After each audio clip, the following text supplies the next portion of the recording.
Hi, John and Andy with Car Repairs Made Easy again. Today we're working on a 2002 Saturn L-Series with a 2.2 Ecotec engine, so it's a 4-cylinder. We're going to do an oil change on this. Good rule of thumb, this is a practice I've always done since I started in this industry, is you take the oil cap off. I always set that where the hood latch is, okay? It won't let you close the hood. You won't forget to put the oil in. I also pull the dipstick out so it's sticking up. That will always remind you, these two pieces are out, you don't have oil in the engine, okay? And that applies to experienced techs and fresh people trying to change their own oil. So down here you have a filter housing. And it also, because it's in a canister, it has an anti-drain back valve. So that is full of oil right now. So the first thing you do on this is you open the filter housing. This is a 32 millimeter. Okay, just crack it loose. It should be loose enough for you to take the cap off with your hand.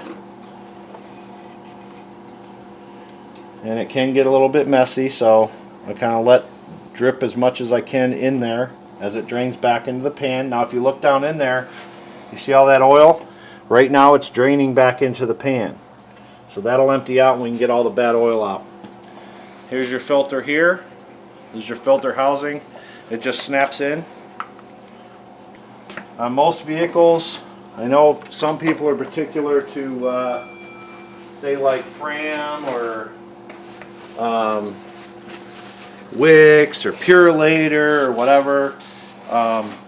As a good rule of thumb for me, if I can get a manufacturer's filter that they recommend for the engine, that's what I use. I have a Ford F-250. I use Motorcraft. On this vehicle, this is a PF457G for AC Delco.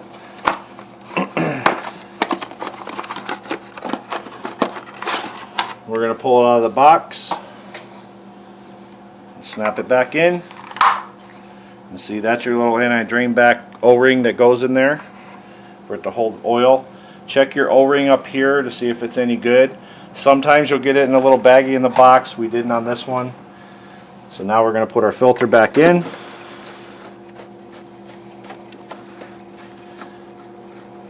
Now always watch along the edge to make sure the O-ring doesn't roll up when I'm going back in. If you have a new one, you want to lube that with oil. That one was already wet. And this does not need to be tight. You're going to go down till it stops. Right there. This is the top of it. That O-ring is going to keep it from leaking. If you over tighten this plastic cap, you could snap it. So that's all you need on that. We're done with these tools. Now we're going to go down below and I'll show you how to drain the oil. Okay, so now we're under the car. We have it on jack stands. Never try to do this on a jack. I've actually had a close call with a car falling on me, so it could have killed me. Make sure you have jack stands. Do not do this just on a jack. Anytime the car rocks or gets moved, it can actually fall.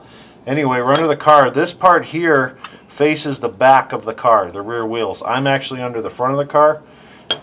And this is your oil pan. This big long one here with shaped like an L is your transmission.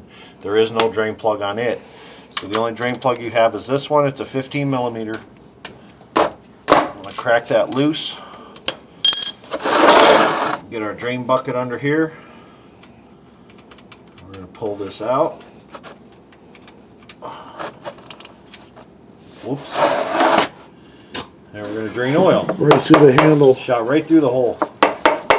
Sometimes you can make a mess like I just did, but you're getting the idea and you're saving labor and you're saving somebody trying to upsell you 400 things when you go into the quick lube joint.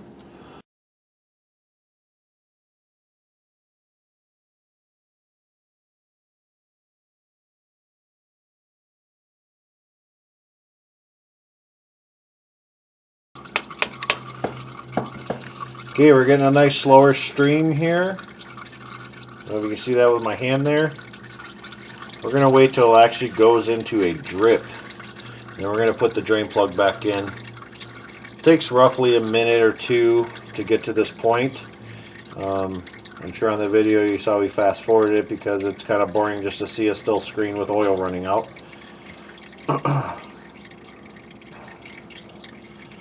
Once we get to the point of that drip, which we're really close. What kind of seal does that? What kind of seal do you have on that drain plug? It's a rubber seal. It's inside the cap there of the bolt itself. Find it. There it is. Okay.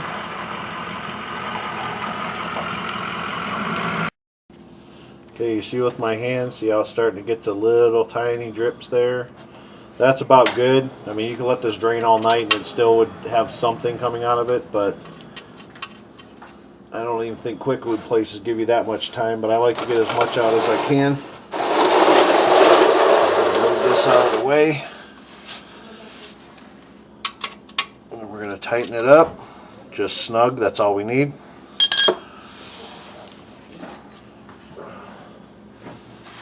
I always get a rag and clean this off, because then later on if I look underneath and I got a drip, then I know that maybe that seal's leaking on that drain plug.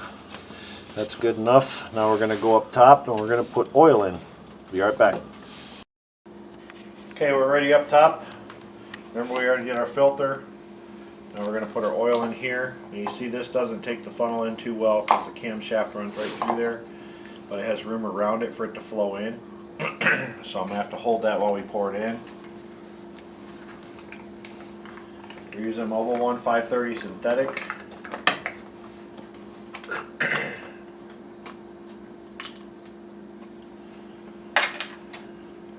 And this takes 5 quarts. This is a 5-quart jug, so it's going to take all of it.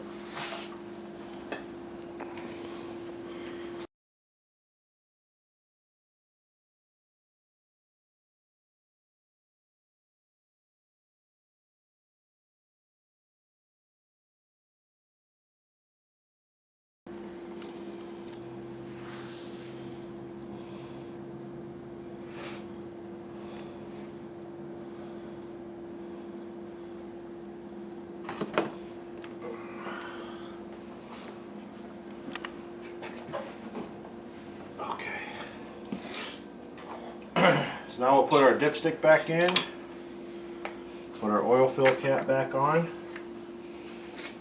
Now one thing about this, when you're checking your oil, if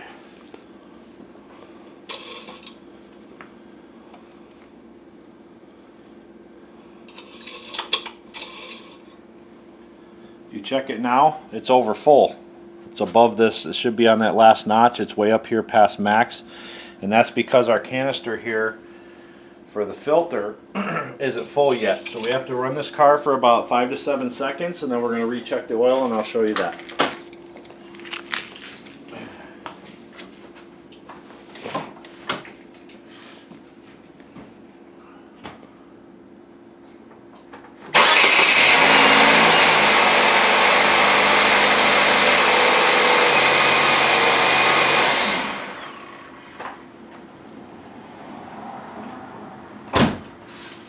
And that's enough there.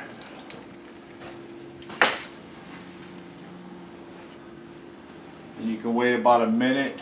Okay, so we waited a couple minutes. Now we're going to check it again. You can see we're right in the middle between min and max. It's right there. Hopefully you can see that. Yeah. So it's right in the middle of the 4 notches, right where it should be at 5 quarts. Okay? I caught it before it lost focus.